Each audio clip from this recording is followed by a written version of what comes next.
Not good enough. Just not good enough. It's as simple as that. Listen, at 2-0, I was fuming. Absolutely fuming. At 3-2, I was content. I thought the win was in the bag. I thought it was, I say in the bag, I thought we'll see it out. 3-3, I mean, we scarcely deserve it. But when you drop points in that manner, so late, and you go through that rigmarole of VAR and it looks like it might get overturned and it doesn't get overturned.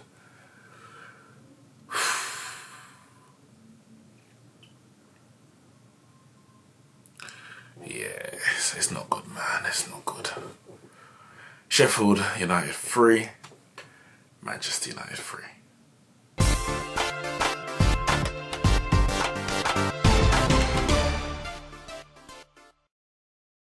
Yeah, guys, went to Bramall Lane.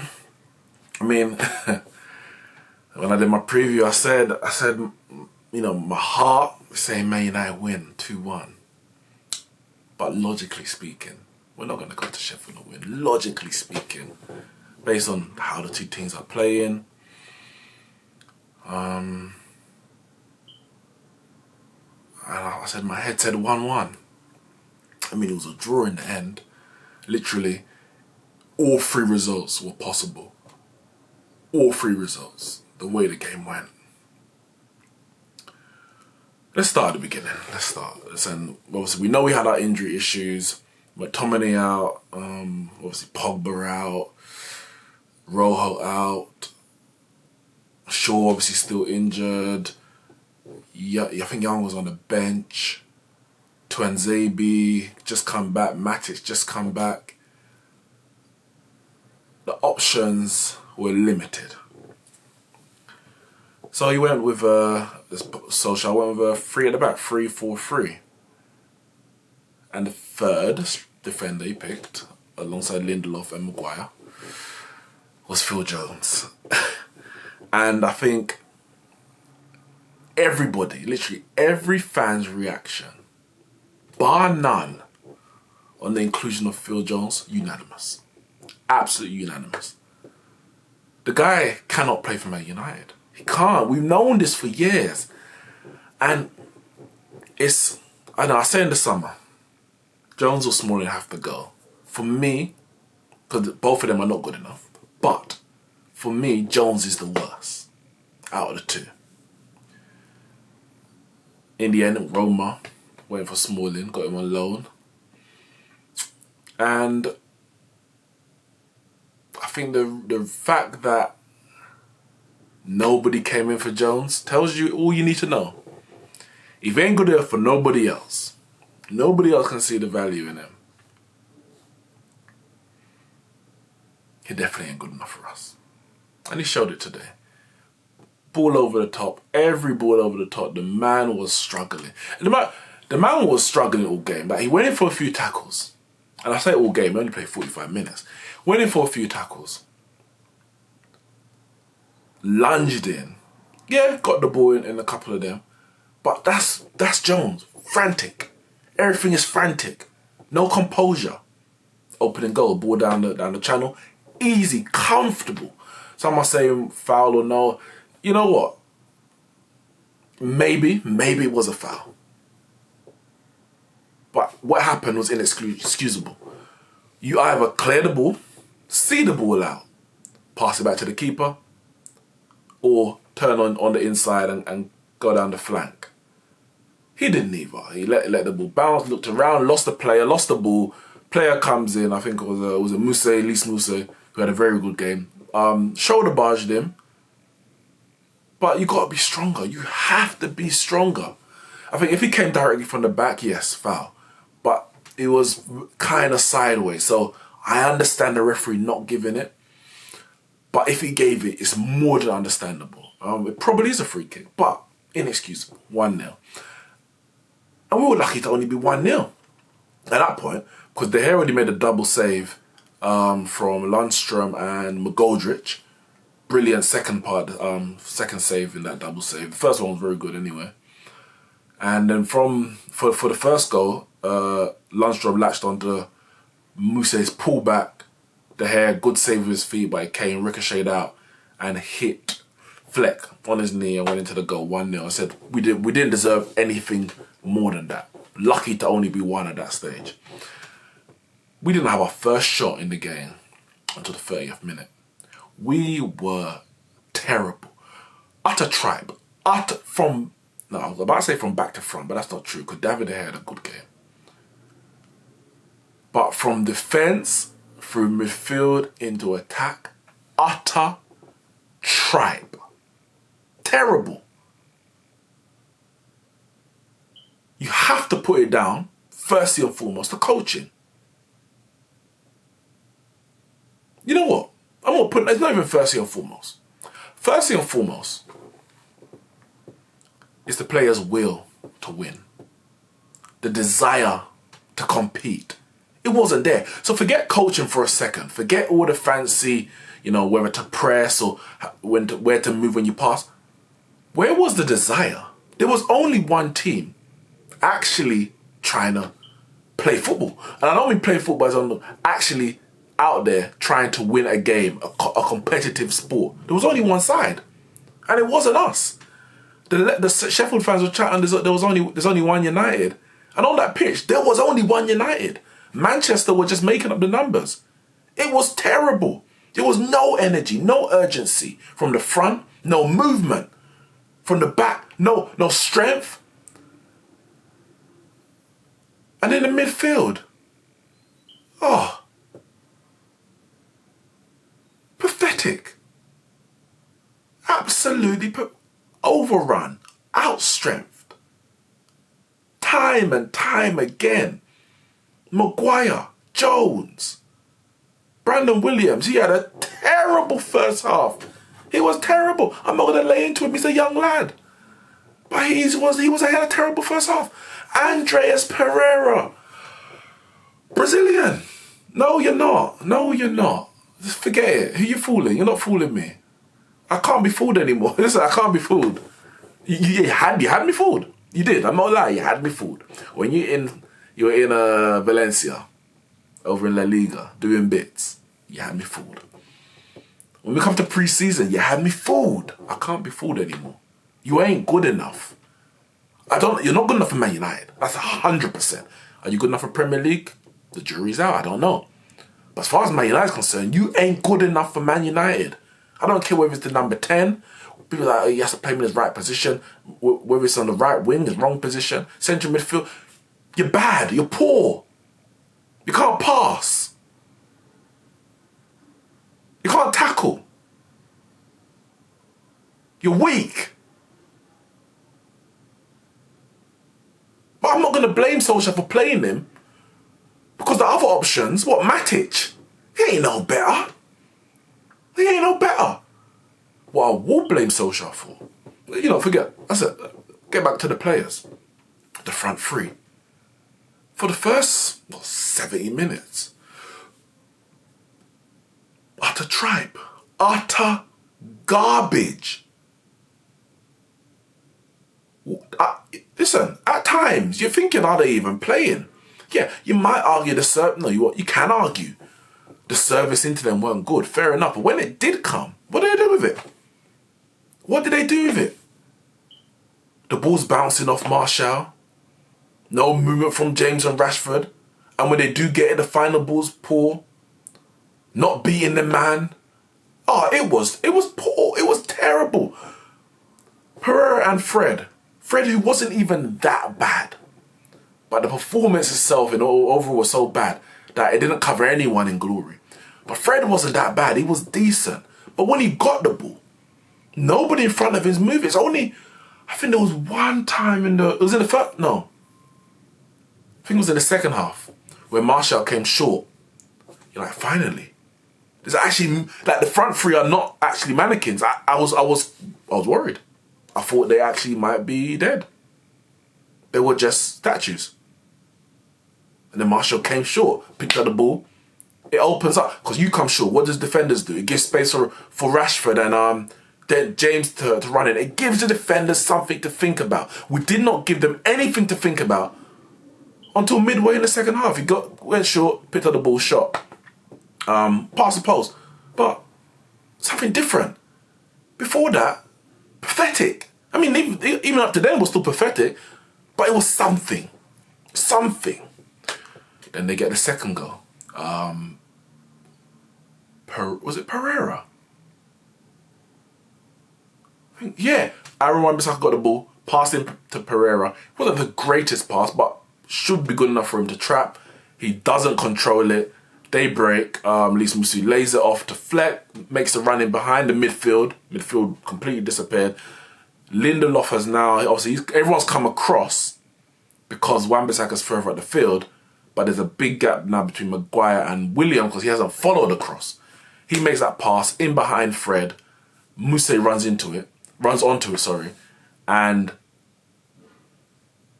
well, the space between him and Maguire was big enough that by the time he gets to the edge of the box, Maguire can't close down quick enough. Good shot, good goal, 2-0. At that point, I'm thinking game over. Literally game over. Now, the only saving grace for us at that point was the fact that they scored pretty early in the second half, about 54 minutes or so. So we had plenty time to get back into it. But I had no faith of us to get back into it because we hadn't offered anything up to that point. They had their sub-keeper in there who's making his debut because Dean Henderson is our keeper on loan to them.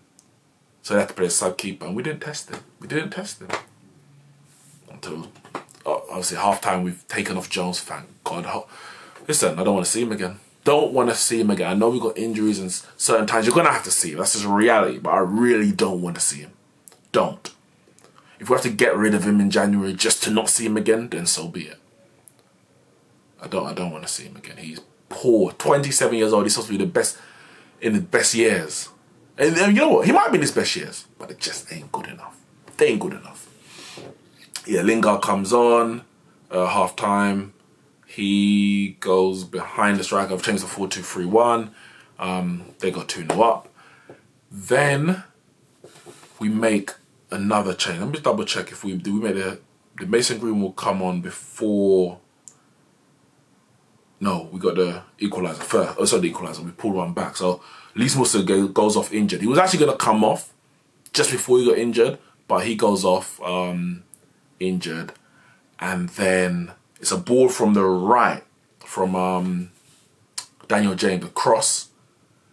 Defender tries to clear it, kind of just flicks it over to the back post. First time volley from Brandon Williams. Sweet strike. First goal for Man United. Back in the game. 2-1 down. So I'm like, now, what, 72 minutes. Plenty time. I'm like, plenty time for us to get something out of this game. Because at that point, I'm still not thinking about winning because we didn't even look like scoring 1. Now I'm backing us to score 3. Now, let me just take one step at a time, innit? All right. We got 1 back. We ain't looked great. But Sheffield are dropping deeper and deeper. They're putting a lot of energy. They've taken off McGoldrick by now because... Actually, I think they took him off later, actually. But he obviously spent a lot of energy. They put a lot of energy into that game. We did not put that same energy in. But now it was coming back to them. Or coming back to us, should I say. And affecting them. Yeah, Brandon Williams pulls it back. Then we bring on Mason Greenwood. He comes on with Pereira straight after the goal, actually. So just before we took centre for the restart, Mason Greenwood comes on and he impacts the game as he does. Like, Pereira's so bad that until we solve that attacking midfielder position, i.e. Pogba coming back or buying someone in January, Mason Greenwood has to play. If you have to put James on the left, which is actually his preferred position, Greenwood on the right, and put Rashford behind Martial, do it. Do it. Because Pereira is balderdash. Trash. He comes on, Mason Greenwood, and impacts the game. bit of trickery as well down the right. Give the the defence something else to think about. We've pretty much gone 4-4-2-4 with Lingard in the midfield next to Fred. Did more in that midfield pivot than Pereira did all game, and he was only there for about 15 minutes. And Mason Greenwood gets the goal. It's a cross from Rashford on the right hand side, crosses it in, and good cross actually, and he slides in 2-2. And I'm like, yeah, we can actually win this now. We can actually win this. The game has absolutely switched on its head. Sheffield United, head's gone, legs gone, rocking. Man United looking dangerous going forward. Sheffield United tiring. And within the blink of an eye, 3-2. Marcus Rashford, finally, the link up between the main front three. Martial comes deep, flicks the ball inside the right hand channel to Dan James. He pulls it back, Rashford into an open goal, 3-2. And now you're thinking, we got out of jail. We got out of jail because we do not deserve this. It's literally what? When you think about it, 72 to 79, a 7-minute spell. A 7-minute spell, and we're on top again. We're leading. The as it stands table has us 5th. I know the table's so what you call it? Erratic. I mean, you can't really trust it right now. You know, 1 win and you're here, 1 loss and you're there. But we've turned the game on its head. And you're thinking, have Sheffield got anything left? Have they? And to be honest, they didn't. They actually didn't have anything left until that goal. They didn't trouble the hair. We didn't really look troubled. Solskjaer then took off, and he's going to get stick for this. He took off Martial for Tuanzebe to I guess, obviously shore it up. He wasn't having a great game, Martial. We had 4 strikers on the pitch, or 4 attackers, including James. I understand why sacrifice 1. Should it have been Martial? You think about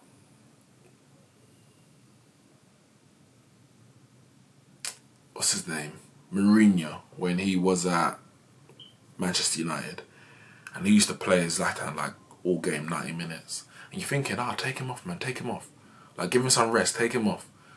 I think Lukaku pretty much played him all the time, 90 minutes. Take him off, you're thinking. You know, the game is won. I know this game it's still on a knife edge, but you're like, the game is won. Take him off. We see Pochettino used to do it with Kane. He pretty much played 90 minutes every game. I think Martial's that player for us. Unless we're like 3 goals up, or 2 goals up with, and even then it's still risky because they get 1, it's a different thing. No, unless you're 3 goals up, Martial has to play the whole 90 minutes. Because even when he's having a bad game, he's the only player in our attacking line who can actually hold the ball. So it's one thing bringing on a defender to shore up at the back, but that means what you're doing is, and I think he may have played Tuanzebe in the midfield. I'm not sure if we change the formation back, but you're saying, okay, are you giving the ball back to the opposition for them to come and attack us, but we've got enough players to deal with it? Or do you want to defend from the front? Because clearly, when we had the 3 at the back, they were over us, all over us. When we got the attackers on, then we're causing them problems. Now, some say the best form of attack is defence. Maybe if we keep Martial on, we can go and get the 4th to really put the game to bed. Or if we want to, let's say, play defensive football, we get the ball up to the striker, let him hold it up, take it to the corner, etc., etc. He's the only one who can do that. Rashford's going to get and run at his man. James is going to get and run at his man. Mason Greenwood, I haven't seen him, do that before to put that trust in him. Lingard is not going to do that. So, at that point, when you take off Martial, and he took him off in the 85th minute. When you take him off, you're saying backs to the wall. Now, I'm not even saying it's the wrong decision, but It's a risky one. It's a risky decision. Especially when your defence ain't been great all game. Now you're putting that pressure back on them to say, let's see this out. And it didn't work out. Did not work out. Controversy about whether it hit his arm or not. I think it did. I think it was a handball. But I'm not upset with the decision because if I'm correct, the referee gave the goal on the pitch. He didn't see any reason to disallow it, first and foremost. VAR for me was inconclusive. For me, I think it did hit his hand. Just like probably just here, just below the shoulder. But it's not conclusive. It definitely hits his shoulder. The question is, does the ball also strike his arm at the same time? I think it did. There's an angle that shows that it probably did.